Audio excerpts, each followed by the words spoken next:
Hello, and welcome to episode 26 of the Natalie in Renaissance podcast.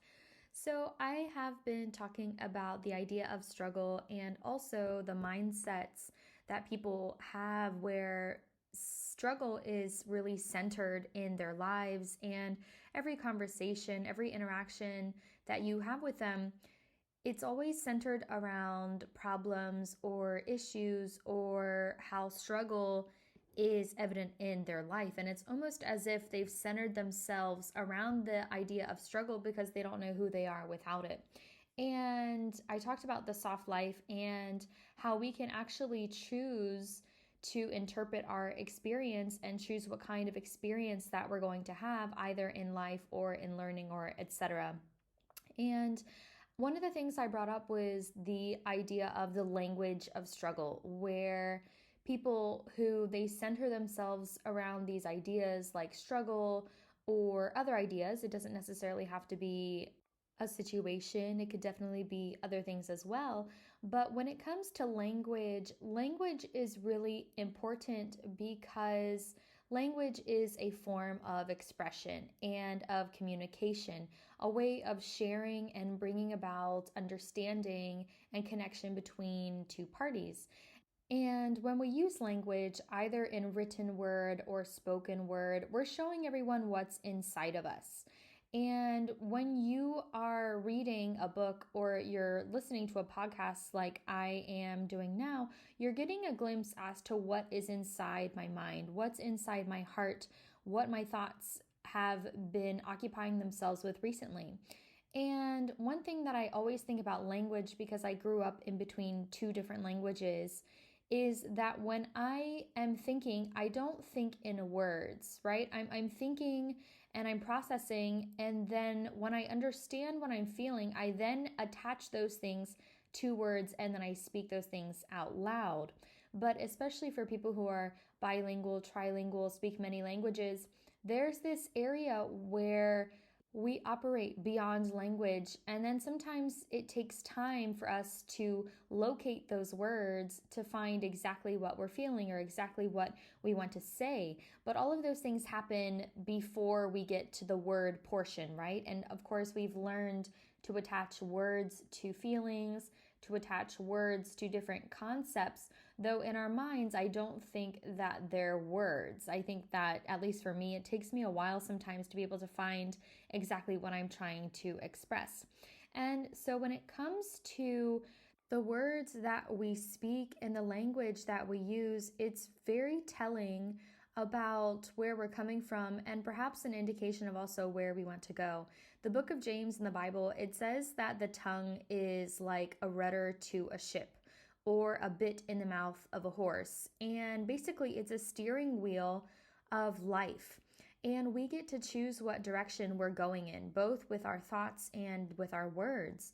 And it even tells us to not be hasty to speak, because we need to be very careful about the power that our words have, both on our lives and the lives of other people. And so we have to be careful and not rush into possibly language that isn't the most uplifting or isn't the most positive for another person, right? I think sometimes when something makes us upset, we are often trained to lash out with words. And sometimes the most productive thing is to just be quiet or take some space. And later, when we're not under the force of our emotions or the force of our feelings, we can actually think more clearly about what we actually would like to say, and also consider the other person and just make things better than if we would have, lashed out or said something in that moment. And so back to the idea of a tongue like a steering wheel, it's very much like a compass. And so for a person who is really embedded in this language of struggle, speaking it into existence, that's all they're thinking about. It's almost like a self-fulfilling prophecy where what you think about and what you say out loud, what you talk about, you actually invite more of that into life. And it's almost like the analogy of a yellow car. Once you think about yellow cars, suddenly that's all you see on the road. And you've never seen more of them in your life. And it's not as if they weren't there before, but now this centering of the yellow car, both on your thoughts and your life, now it just has this extreme presence all of a sudden, so it seems. And so it's the same way with the language. And whatever we communicate to others, whatever we express, there is a power in that. And I've already talked in a previous episode about thoughts and the power of thought and the power of mind and all of those very deep things. But speaking it out loud gives something even more power. And so that's why I'm always very careful with what I'm saying out loud, what I myself am hearing, because I know that's contributing to some sort of programming, good or bad. And it's influencing my life path because, being the tongue is the steering wheel of my life, I want it to go in a positive, in a beautiful direction. And so just knowing all this makes me extremely cognizant of the words that I use. And it was really funny because in a lesson 2 weeks ago, I was trying to say something to a student. And like I said, growing up in between two different languages, sometimes it takes me a little bit longer to locate exactly what I'm trying to say. And the student was like, well, just spit it out. You're keeping me in suspense. And I just said, hang on a second. And I explained what was happening, where I was trying to find the right things to say. And I wanted to say them in a way that would benefit them. Not that they had done something wrong or anything like that, but I just said how much I know that words, they matter. The words that we pick, the words that we choose, they matter. And I want to be really proud of the words that I choose. And I think it was to describe something or to give feedback in a very positive way. But there is that element of choice where, when we're in a situation and all these thoughts and all of these, little signals are going through, that process of assigning meaning and symbols and finding the right words to use. And sometimes our language, it doesn't have the words for what we want to describe. And, even with the language of, let's say, the English language, there are some new words that people are now incorporating into our language, even though it technically isn't English, just because something like that doesn't exist in our language. It exists in other languages because they have those things, important to the culture or whatever. It's embedded in their language, but not in ours. And so language says a lot. It says a lot about a people. It says a lot about their values, their priorities, and all of these things. And I would say the same thing when it comes to a teacher or a person. Another great verse is Proverbs 18:20, and it says, "The tongue or speech has the power of life and death, and those who love it will eat its fruit." And I'm not sure about you, but I want to have the power of life, to give life through my words, to grow life with my words, whether it's beauty or grace or positivity or just a happy moment. I want to be a contributor to that and build those things with my words. And there's a great book for any of you who are parents or parents to be, or even teachers, because I picked up this book and I was really amazed at the parallels, right? Because for me, as a divergent thinker, as a creative, I love encountering things that at first glance, they may not have to do exactly word for word with where I am in life or my vocation or my interest, but there's always a parallel there. And I love digging for parallels. It makes everything so fun, really. I feel like an archaeologist at times of ideas and of digging out these parallels. It's something that I find very fulfilling. And it's by Shad Helmstetter. I've mentioned his name a lot. It's called Predictive Parenting. And it's all about how the words that teachers, that parents use, how it impacts the child. And just by the words and the actions thereof based around those words, children from a very young age develop belief systems about so much. And it's embedded into them, into their minds, because whatever you tell them, little children, they don't have these filters built out yet of what's real or what's not real. And so whatever is the most things that are spoken in the home, whether it has to do with money or health or the job market or the economy, the children are going to pick up on that and they're going to believe that about themselves. And especially words that have to do with the children themselves. Let's say that, it's not their finest moment and someone says something and they really didn't mean it, those words are embedded into the child's soul. And I know, just even from being in a place where I've had some kind of a private tutor or a private teacher for the majority of my life, I know how important and significant those one-on-one moments with an adult and a child in a learning situation, I know how important and formative that is. And to this day, I can tell you a lot of negative things that have been said to me. I can also tell you a lot of positive things that have been said to me as well. And depending on how I want to formulate my experience and how I want to define my experience, which is a very fluid thing, believe me, it's very, very fluid and it's something that I get to choose.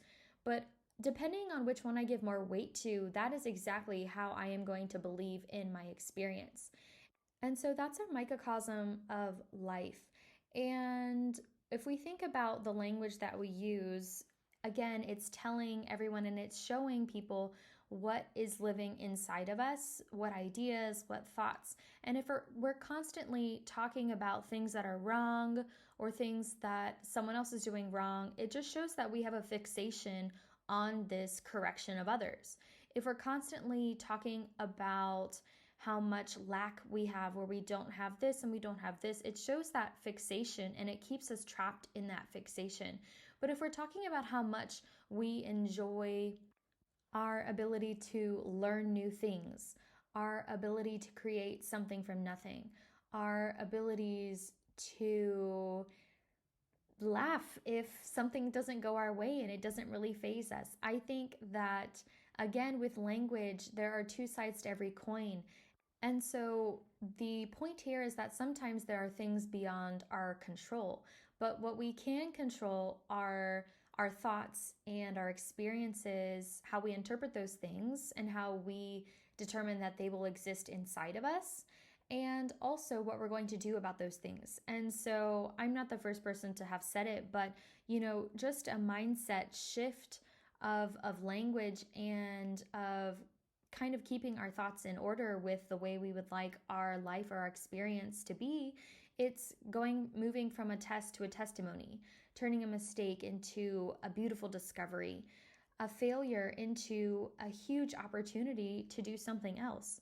And so, especially in teaching, I think that if we're engaging with other people, there's always a road of grace that we can follow.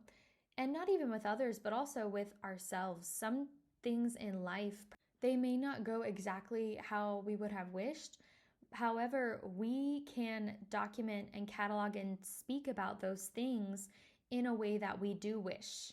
And so I think finding this path of grace, of verbal grace, of entertaining that in our thoughts, I think that is another staple of this soft life, where not everything in life is soft, but I think it's in how you experience it and how you believe things to be. We can bring that softness to life, and we can bring that softness with ourselves just by the language you use to describe things, the words, and what we attribute and give meaning and power to. In the last episode, I was discussing how a student wanted to say, this piece is hard, this piece is hard. And they said that over and over and over. And they were giving that word hard just such a feeling of, I'll never be able to get beyond that word. And so I encouraged the student to say, this is new. This is new. And so I noticed that the next week the student had come back and they kept saying that. And I was so thankful that the parent who'd been sitting in on the lesson, who has just been so supportive of all the work, this deeper self-growth, this self-talk behavior, she's so behind it. But I could see that she was very involved in that process at home, right? Because I can only do so much in a weekly lesson with a student. It's really what's going on at home. But I was just so proud of this student, and I praise them for saying that this is new, and in a couple weeks it's not going to be so new, and you're going to be more comfortable, you're going to know it, and it makes the piece less formidable, right? And even with myself, there's some projects that I'm working on, and even now I'm finding myself saying, this is new to me, This is new to me. And that gives me so much hope because I am a beginner at some things. And of course, I'm not seeing the results that, perhaps someone who's been doing it, 5, 10 years, they're seeing different fruit than I am just because it is new to me. And so that word and that idea gives me so much hope for myself as I am a continuing learner. It's given my students a lot of hope as well, right? Because things that are new will become old at some point, and then there will be a new for us to be challenged in, to grow with.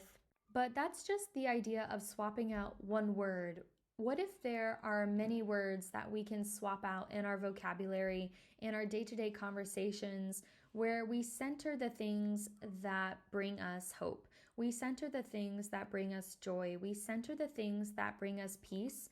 And we choose to interpret everything else under that light, under that scope. And so that's something that I challenge you to do this week, or as you listen to this podcast, just think about things and notice yourself. What are you centering in your thoughts? What are you prioritizing with your words? And sometimes we don't really even realize what we are prioritizing, but keep a little tab, if you will, of the words that you're using, of the thoughts that you have.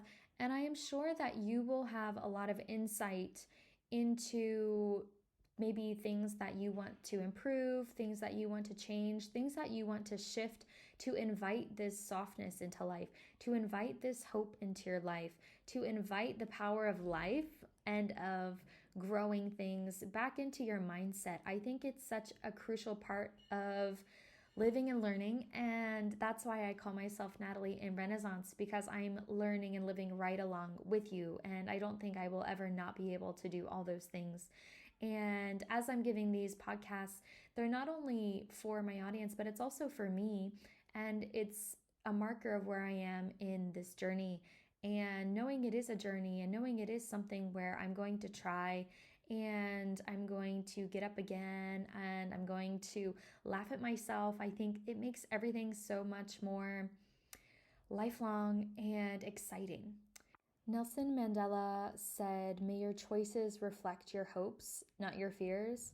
I would say, let your language and your words reflect your hopes and not your fears.